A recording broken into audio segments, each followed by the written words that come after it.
Welcome to all the classic car enthusiasts.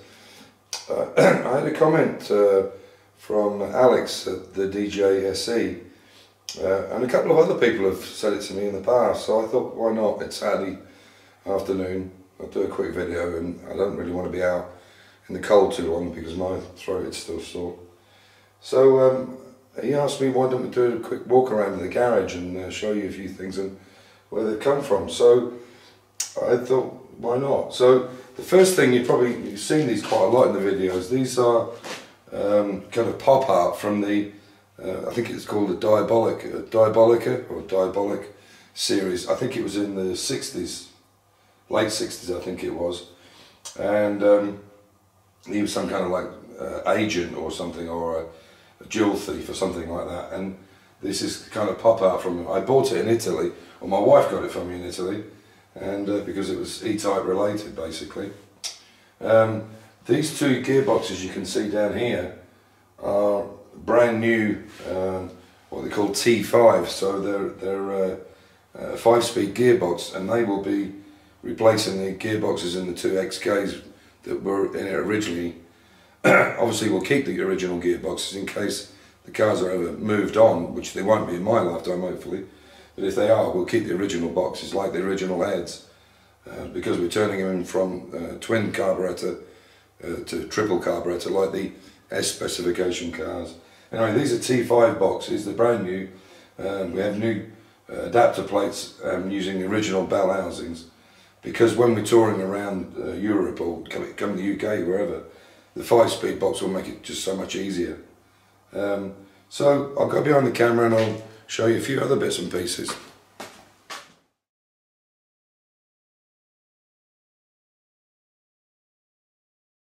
This print is one of only 50 made, and this is number 2. The original one was the example, and people were and it was framed, and I bought number 2 and had it signed by the original painter of it. And it's basically showing all the 3 series of cars. You can probably see in here I've got, these are some models I have. This is and I have some models upstairs as well. That's a V12. This is a Series 1, both in British Racing green. I have a few bits and pieces. Like, I really like these signs. Unfortunately, these are not the original enamel signs, which would be great, but they're very hard to get hold of now. But these are just the tin replicas, or copies if you like. Again here, the same kind of thing. You can see these are old rip. Was that everyone needs something to believe in. I believe I'll have another beer. That's this one here. Yeah, so it's there's quite a few signs I have on the walls, and I'll go around them. So these are a few more that I've got. Again, like I say, unfortunately they're not originals. I would love to have some. I've been to Bewley Auto Jumble to try and get stuff, but they just want a crazy amount of money for some of these things. But it's just nice to have different things. So as you see, I've got a few there, the usual that people have in the garage.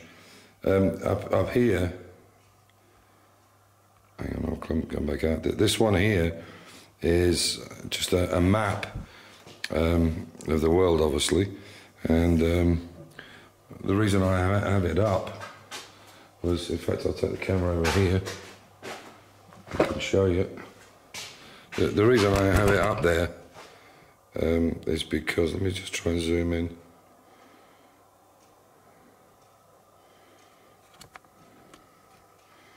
I don't know if that's going to show or not. Not really, maybe it will. Yeah, it's starting to show. So you can see there's a lot of yellow and blue dots on that world map, and you can see most of them are across the middle of the world, or the centre of the world if you like, whichever you want to look at it. And basically what we did was this map came from my niece, and she was moving house, and I'd always said I liked it, and she said, well, would you like it? So that's exactly what we did. And basically the dots, the blue and the yellow dots, is places that my wife and I have either worked in or been to on holiday or passed through or whatever, and that was the reasoning behind it. Okay, so moving on a little bit, you know, I've got the usual things that people buy and put in garages or bedrooms there. This is this London bus one is actually from IKEA, and to be honest, the only reason I bought it was we were with some family and I saw it, and this might sound weird, I know, but I guess no weirder than Doug's Hobbit fetish. But this particular bus, this has been superimposed, this bus, in this street in London, which is down near Shaftesbury, I think. Look at, yeah, it must be. There's Fortnum and Mason's in the picture. And I used to use this bus, this actual bus, to go to school at Hugh Middleton from the Angel. And people would say, well, how do you know that? Well, I take it it's this bus because that registration number I recognised, because when I was a kid, you know, you're bored, you stood waiting for buses, and I used to look at these numbers, and I always remember this Cov, and this was C registration, so it would have been 64, I guess. But it would have been around 65, 66 that I used to use this particular bus, and that was the reason I bought it. I mean, there must be millions around the world, but there it was. So I thought, why not? So some of the other stuff here, I've got. This is stuff from Classic Fabs, who I use their exhaust. The usual stuff: Land Rover, Jaguar. That's Classic Fabs again. Again, I explained this thing before. Was I use this? This is basically for this system down here. You can see all these numbers 1 to 5, and they go all the way along. They're the same here. So, and there's something like 60 odd drawers in here, more than that. I've got some over the other side as well. So the idea with this is so that it's easy to quickly find out where stuff is, and that's the reason it's there. The last few bits actually is this Castrol sign. This is actually an enamel one. It's not original, but it is an enamel one, and there's a guy in England makes them, and he'll do whatever you want. But this is actually enamel, but they're not a cheap item to buy, I can tell you that. So, like I was saying, this is the Castrol sign that I had made. A guy in England made it for me, but it is proper enamel, just like the original ones were. This is a metal, it came from a service station, I would imagine, but again, I got that at Bewley. The other stuff you can see, this is this steering wheel that's here is what was on my E-Type originally. Unfortunately, the wood was very badly damaged. The front grille is actually from an S-Type Mark II Jaguar, which came on the bonnet of one of the XKs, and yeah, it was put on there to make it look like it was part of the car, but obviously it wasn't. So there you go. And then basically what's left is just all my racks of stuff. Them boxes you can see up there are not all full of tools. A lot of them have been used and are out now, and some of them were leftovers from other things, from woodwork projects and so on. And obviously, lastly, my Union Jack, which I always think that looks nice in the background, because I have one on the car as well. These up here are to, let me just pop this back down again, sorry guys. These two up here are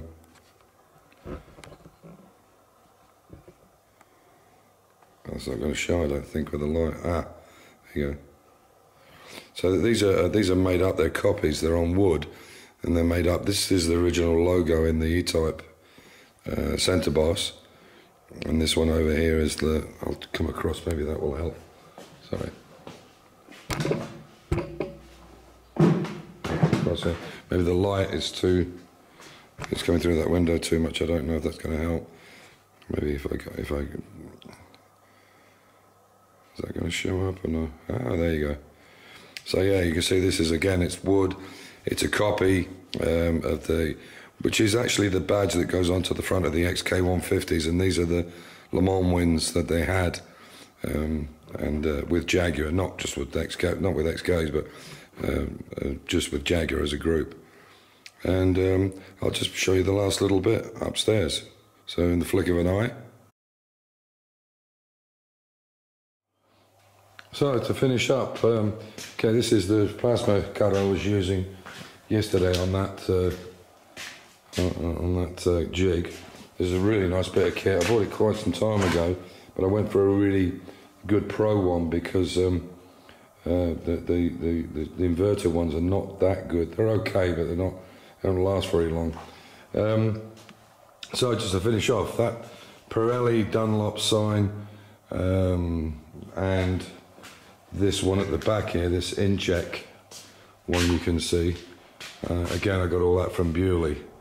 And the Jaguar logo up there, I made myself. And basically the way I did it was with a overhead projector. I got a picture of from a Jaguar plastic. In fact, it's there, I believe. Yeah, that's the one sitting on there. Let me just zoom in, you can see it. That'll come in quickly. Yeah, you can see that Jaguar bag, that's what I used. I did it through an overhead projector, penciled round it, and then painted it up afterwards. Anyway, so I'll take you quickly upstairs, and we'll call it a day, I think. So this is my, this is the fridge that normally goes in my mini bar, the half mini. I've got a half a Mini Cooper, which is in the garden, and that goes in there, but I don't leave it in the winter. So we're lucky we've got water and everything. So I'll just take you up. These pictures here I got from a friend of Martin at Resto Restore. Lee's his name, and he does all these prints. He did the Beatles one for me there, and this Beatles one. So I'll just take you up and show you. So this is basically a roof cover to stop all the hot air going up. So in here I have a little. This was a little office. We don't use it anymore.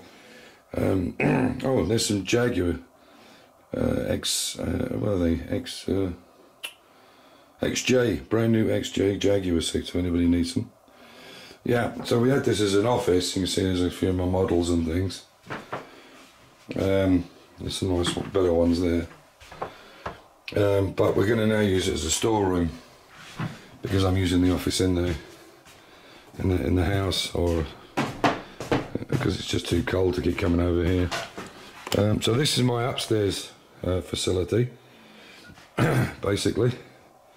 See, there's just a pile of boxes and crap here, but so this is where I keep a lot of the spare parts, and then I've got old parts, obviously, from a lot of the other cars and the minis and so on. And I made these up. These are on runners. I don't know if that'll show down there.